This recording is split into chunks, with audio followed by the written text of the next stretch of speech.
Hi guys, let's see how to export your contacts, your Outlook contacts into an Excel file to your computer. So just click on this People's or the Contacts tab in the new Outlook.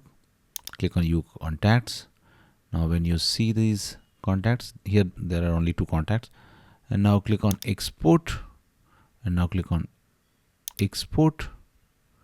And it will be exported as CSV file, which is Excel file.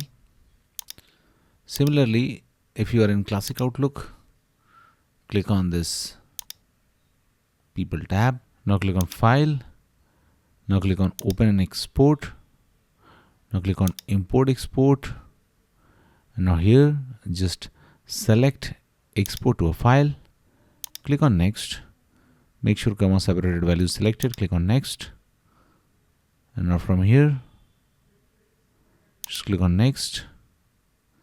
Save exported file as. Click on Browse to choose the location.